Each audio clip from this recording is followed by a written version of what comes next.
Motor Week, television's automotive magazine on Speed Vision. Your host for Motor Week, John Davis.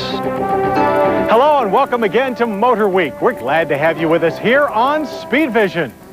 In the Honda Acura empire, the Honda showrooms are usually stocked with practical mass-market machines like this Accord or the CR-V Mini Ute, while serious performance hardware like the Integra Type R and NSX Supercar are usually reserved for the upscale Acura brand. But now Honda fans are getting a big dose of excitement of their own. It comes with 2 seats, a convertible top, and a 9,000 RPM redline. Suddenly, Honda showrooms are a lot more interesting. Of course, any new car showroom would be a lot more interesting with a machine like the 2000 Honda S2000 on the floor. An all-new from the ground-up 2-seat roadster, the S2000 is one of the most hotly anticipated cars in Honda's history. But not its first real roadster. Honda has built several before, its most recent being the 1966 S800. A lot has changed in 30 years, however, not least of all a roadster's styling. From the front, like the SSM show car, the S2000 has a spare, shark-like look that puts the mild-mannered appearance of its predecessors firmly in the closet. Though the smooth, somewhat generic Japanese tail could actually have come from any number of competitors. The lines of the convertible power top, however, are very well integrated into the design, though we don't much care for the scratchable plastic rear window, but do like the ease of folding it. Just flip 2 latches and hit the switch. But styling and a soft top are not the heart of the S2000's appeal. The engine is. This 2-liter all-aluminum 4-cylinder Jewel makes a stunning 240 horsepower and 153 pound-feet of torque with a redline of a sky-high 9,000. For spec heads, that's 120 horsepower per liter of displacement, more than any other non-boosted production motor. Power peaking features include variable valve timing, individual ignition coils for each cylinder, fiber-reinforced metal cylinder liners, forged aluminum pistons, and much more. And for fun, it all comes to life with a vintage starter button. Power drives very un-Honda-like to the rear wheels through a close ratio 6-speed manual transmission. And 16-inch alloy wheels wearing low-profile Bridgestone tires. Launching it naturally requires plenty of revs, but off the line, the S2000 reaches 60 in 6.5 seconds and finishes the quarter mile in 14.9 seconds at 96 miles per hour. Power is strongest above 6,000 RPM, requiring frequent use of the short-throw yet fairly notchy shifter. This is a car that demands the driver's full attention. And that means in corners as well as on straightaways. The S2000 is built for handling on a rigid central backbone frame with extra diagonal braces supporting the front and rear suspension mounts, which anchor a compact double wishbone suspension similar to that used on the Acura NSX Supercar, and which delivers flat, razor-sharp handling on our test track. Turn-ins are lightning quick, each successive corner arriving almost before you know it. Lateral grip is extraordinary and behavior near neutral, while the Trick electrically assisted power steering provides fast, precise directional changes with surprisingly good feel. And the anti-lock equipped 4-wheel disc brakes haul it all down from 60 in an average distance of only 101 feet. Anti-lock noise was high, but stopping power and stability were top-notch. On rougher street surfaces, however, our drivers reported that mid-corner bumps tend to upset the firm rear suspension. Highway ride is quite comfortable for a compact roadster, though we did notice a few more squeaks and rattles than we normally expect from a Honda product.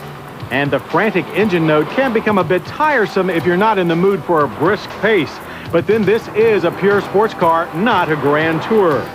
However, interior space for 2 is quite acceptable. The cockpit is also well organized, but we do miss not having a glove box. Safety features include the usual front airbags as well as rollover protection in the form of individual roll bars and a reinforced windshield frame. The seats themselves are supportive from all directions, a good thing in a car that handles like this one does. The digital gauge cluster looks like it was taken straight from one of Honda's Formula race cars, while the straightforward climate controls sit high and just to the right of the steering wheel for quick access. However, the standard CD stereo is set very low behind a folding panel. Fortunately, satellite audio controls on the upper dash take care of the most important functions. The 5 cubic foot trunk will handle only your most important cargo needs. Don't even think about golf clubs. But S2000 owners may want to save on green fees anyway, since they will likely pay hefty premiums over the $32,415 base price. Honda only plans to bring in about 5,000 of these delicious cars over the next year. Indeed, expect demand to be high for a car that our friends at Automobile Magazine called simply the perfect roadster. Well, maybe not quite perfect, but the Honda S2000 is mighty close to an enthusiast dream car. Sharp looks, stirring engine, balanced handling, superb brakes, and an intimate cockpit, all for a price that almost seems too low. Clearly, the S2000 puts Honda showrooms on the maps of sports car fans once and for all. Last year. In fact, we liked it so much that we named it Best Performance Car in our annual Driver's Choice Awards. But while we spent plenty of time behind the wheel, we never got to give it a proper workout in the arena where performance cars are at their best, the racetrack. So now we have an S2000 and a day at Georgia's challenging Roebling Road Raceway. So let's get to work.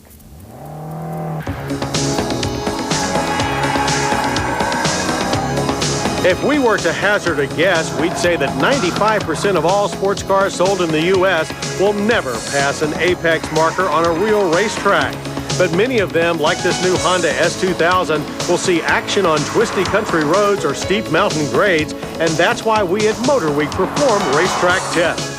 Only on a racetrack can we safely discover the limitations of a car's design, and from that, learn how a car will behave in demanding or unexpected street situations. Take Georgia's Roebling Road Raceway, for instance. This 2-mile track's flat, fixed radius turns and long straightaway are a perfect match for the S2000's reach for the sky power curve. With plenty of room for the 2-liter twin-cam inline-4 to rev to its 9,000 RPM redline, the driver can experience the S2000 as its engineers intended it to be driven. Rowing through the precise 6-speed gearbox, you can feel the torque curve as it surges past its 7,500 RPM peak of 153 pound-feet. Then the power band climbs more progressively all the way to 8,300 RPM and 240 horsepower. We also find Roebling to be a good test for a high-performance suspension and tires. Even as the S2000 picks up speed in the turns, the suspension remains compliant and responsive, keeping the driver firmly in control. Here, Honda's torque-sensing limited slip differential and compact in-wheel double wishbone suspension eliminate those nasty mid-corner surprises. But what Roebling really demands of a car is brakes. Lap after lap, diving into turn 1 from speeds of 130 or more, the Honda's ABS-equipped 4-wheel disc never left us wanting and showed no signs of fade. We like Roebling Road for its consistency, as it lets us easily compare one car against another. But to fully exploit a car's potential, it's tough to beat Georgia's other great road course, the 2.5-mile Road Atlanta, where we also tested the S2000. Here, major elevation changes, off-camber turns, and heavy braking zones really work a car to its limits. The S2000 boasts an ideal 50-50 front-to-rear weight distribution, but perhaps more importantly, nearly matches that number in side-to-side balance as well. By placing the spare tire, battery, and fuel tank in the midsection of the vehicle and locating the engine behind the front axle, Honda engineers have achieved what they call a reduced yawing moment of inertia, or what you and I might simply call nimbleness. Snaking through Road Atlanta's S-bends or cresting a hill into a blind entry turn, the S2000 always remains poised, moving from side to side as easily as a downhill skier. Exiting the slower corners also revealed our one quibble, however, a lack of low-speed grunt. Climbing towards the bridge in second gear, we more than once wished for a less top-heavy torque curve. You really have to rev this engine to get the most out of it, and frankly, it gets tiring after a while, especially on the street. But when all is said and done, we are in awe at the Honda S2000's smart, sophisticated design. The digital instrument display, cockpit-style interior, aluminum shifter, and separate engine start button are clever nods to Honda's racing heritage, while the S2000's rev-happy drivetrain speaks for itself, establishing its own performance legacy. On its performance merits alone, the Honda S2000 stacks up well against the likes of the Porsche Boxster and BMW Z3. But consider also its $32,415 base price. And the S2000 then becomes a screaming performance car bargain. Yes, we know you'll be lucky to find one of the 5,000 examples at that price. But Honda hopes to up production by 10% for 2001 to help that search. Because from green light to checkered flag and all the asphalt in between, the Honda S2000 is the racetrack-friendly Main Street cruiser that is a total winner.